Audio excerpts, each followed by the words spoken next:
Bonjour et bienvenue dans cette vidéo. La toile s'agite, vous l'avez vu par rapport à la décision du président de la République de fermer toutes les structures scolaires, tous les établissements pendant au moins 15 jours. Alors, comme on dit, à chaque jour suffit sa peine, donc on va partir déjà sur 15 jours, on verra bien après. Face à ça, il y a quand même deux réactions possibles. La panique, c'est-à-dire voir toute cette épreuve, tout ce truc, un peu ce chaos, parce qu'il faut dire quand même ce qui est, ça a quand même des répercussions assez folles sur toute l'économie et tout ça, mais on peut voir ça de façon négative, comme une épreuve, et on peut voir ça comme une opportunité, c'est-à-dire profiter de tout toutes les choses qui sont remises en question, profiter de l'équilibre qui est en train de se casser la figure pour se poser les bonnes questions, pour se concentrer sur finalement ce qu'on est, ce qu'on a de positif. Alors je sais bien que se retrouver à la maison avec des enfants à occuper pendant 15 jours quand c'est pas du tout au programme, quand c'est quelque chose qui est imposé, quand c'est quelque chose qui arrive du jour au lendemain, c'est vraiment pas facile, autant d'un point de vue organisation que d'un point de vue apprentissage, parce que la majorité des parents ne savent pas quelles ressources ils ont en eux pour pouvoir se dire je peux m'occuper des devoirs de mes enfants, de leurs apprentissages, etc. On a tellement tout délégué à des professionnels, à des institutions, que du coup quand on se retrouve à devoir faire ce travail nous-mêmes, parce que c'est un travail, faut quand même le dire, devoir le faire par nous-mêmes alors qu'on n'est pas formé, alors que ça se fait comme ça dans la précipitation, voilà, ça peut laisser un petit peu un sentiment de stress, de peur, de panique même, et je voulais vraiment vous rassurer avec cette vidéo, vous dire que justement, comme je le disais tout à l'heure, dans l'épreuve, soit on se concentre sur ce qui est négatif, soit on saisit les opportunités. Et en fait, quand on vit une situation qui n'était pas prévue, on réalise, après la crainte, après la peur, qu'en fait, on a des capacités en nous qui nous permettent de nous adapter. Et donc, moi, j'aimerais vous accompagner dans cette adaptation pour ces 15 prochains jours et vous aider de manière concrète pour pouvoir occuper vos enfants à la maison tout en gardant du temps pour vous, pour faire vos propres activités, tout en permettant à vos enfants d'avoir aussi du temps libre pour faire d'autres choses et en même temps sans trop s'éloigner du programme scolaire, de ce que peut-être les enseignants, les professeurs vont donner comme devoir à vos enfants à faire et tout le suivi que vous allez devoir faire par rapport à ça. Pour la majorité des parents, peut-être vous, qui vous retrouvez à devoir faire l'école à la maison, entre guillemets, je dis bien entre guillemets parce que vous ne vous retrouvez pas à faire l'école à la maison, c'est du provisoire pour l'instant, c'est de la situation d'urgence et une réponse d'urgence, on va dire ça comme ça. Alors que normalement, l'école à la maison, l'IEF, le unschooling, peu importe la forme que ça prend, le fait de faire les apprentissages à la maison, c'est quand même une réflexion, c'est quand même une organisation, c'est quand même une mise en place au quotidien, c'est quand même par conviction. Donc, même si on a des craintes, même si on doit s'adapter en continu, il y a quand même une conviction qui est là à la base, qui fait qu'on est quand même plus serein. Là, peut-être que vous n'êtes pas du tout serein, et peut-être que vous doutez carrément de vous. C'est pas grave. Vraiment, c'est pas grave. Voilà, moi, ce que je vais faire, c'est...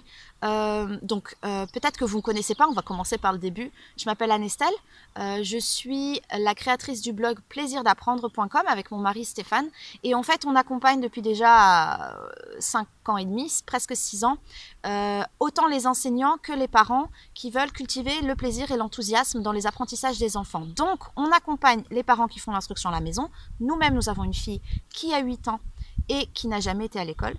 Et on a aussi créé des outils pour les enseignants qui peuvent utiliser en classe, pour les parents qui peuvent utiliser ces outils en complément de l'école, donc pour faire des activités, pour apporter plus de soutien quand un enfant a peut-être une faiblesse dans un domaine en particulier, et puis pour les parents qui font l'instruction à la maison pour avoir des supports pédagogiques. Je ne vais pas profiter de la situation pour vous vendre mes formations, mes produits, etc. Vous allez le voir sur le blog Plaisir d'apprendre. Si vous y allez, il y a actuellement une session du bouquet des apprentissages qui permet de définir le profil d'apprentissage de vos enfants, de vos élèves. C'était quelque chose qui était mis en place avant tout ce remue-ménage par rapport au Covid-19. Donc on l'a laissé parce que la promo, enfin c'est pas une promo, c'est sous forme de session. Donc une session est ouverte actuellement jusqu'à mardi. Voilà, mais c'est pas, comment dire, on n'a pas saisi cette opportunité pour pouvoir faire du commerce. C'est pas du tout dans notre façon de fonctionner. Par contre, je fais cette vidéo parce que on a trouvé 2 façons de vous aider de manière concrète. Donc, le bouquet des apprentissages est là, il est disponible si ça vous intéresse. Mais moi, ce que je voulais faire, c'était vraiment vous présenter 2 choses très concrètes qu'on va mettre en place pour vous aider. La première, c'est ce dont je vais parler dans cette vidéo. C'est que j'ai eu l'idée de vous proposer un défi sur 15 jours, avec un défi par jour à proposer à vos enfants. Et donc, pendant ces 15 jours, je vais faire une vidéo. Si vous êtes inscrit au blog Plaisir d'apprendre, vous recevrez un mail également. Sur la page Facebook officielle de Plaisir d'apprendre, vous aurez également les informations. La veille pour le lendemain. Donc aujourd'hui, on est samedi.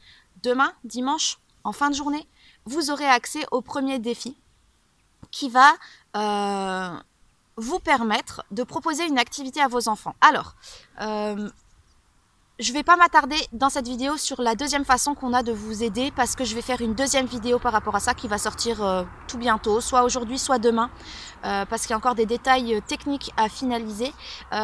Mais voilà, vous inquiétez pas s'il y a plein de vidéos qui vont arriver à peu près en même temps, c'est normal.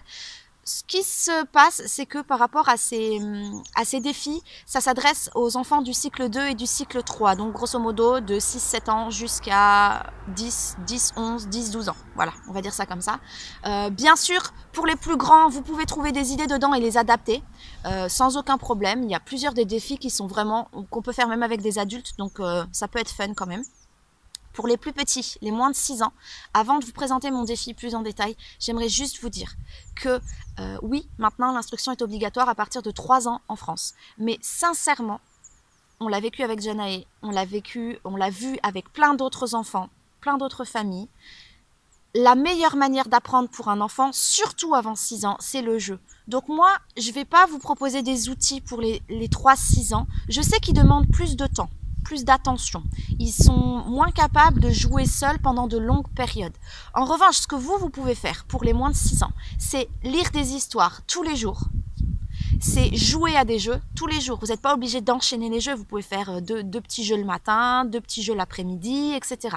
Mais ça permet à leur cerveau de créer des connexions et d'apprendre en s'amusant. Donc, lire des histoires et faire des jeux. Des petits jeux de société, des jeux de cartes, des jeux avec les mains, des jeux, voilà. Avec les enfants, il y a pléthore d'idées. Sur plein de sites internet, donc je vais pas trop m'attarder là-dessus. Je suis désolée, je peux pas répondre à toutes les attentes, à tous les besoins, mais voilà, le défi 15 jours s'adresse principalement au cycle 2, au cycle 3. C'est tout à fait possible aussi que dans les défis, vous puissiez en adapter certains pour les tout petits, il n'y a pas de problème. Je veux dire, tout est toujours adaptable, tout est toujours... il n'y a rien qui est figé, vous me connaissez, enfin, peut-être que vous me connaissez pas, mais en tout cas, avec moi, il n'y a rien qui est figé. L'idée, c'est de proposer des idées, peut-être que ça va développer chez vous d'autres idées pour adapter, etc. Faites-vous plaisir. Moi, ce que je fais, c'est juste une base pour pas que vous soyez désemparés, tout simplement. Donc, pour en revenir au défi, pendant 15 jours, chaque jour, je vais vous présenter une petite vidéo. L'idée, c'est qu'elle dure moins de 5 minutes parce que l'objectif, c'est vraiment de vous permettre d'aller à l'essentiel, pas de faire du blabla. Dans cette vidéo, dans le mail et dans la page Facebook, enfin sur le groupe, la page Facebook Plaisir d'apprendre, je vous présente cet objectif à réaliser pour le lendemain.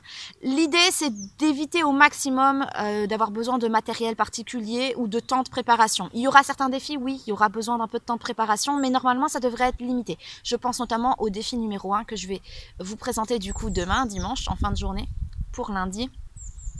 Je vous en parlerai évidemment dans cette vidéo, mais il y aura un petit peu de préparation, c'est surtout des trucs à imprimer en fait. Mais voilà, après vous n'êtes pas obligé de le faire, comme je vous le dis, c'est une proposition et vous disposez.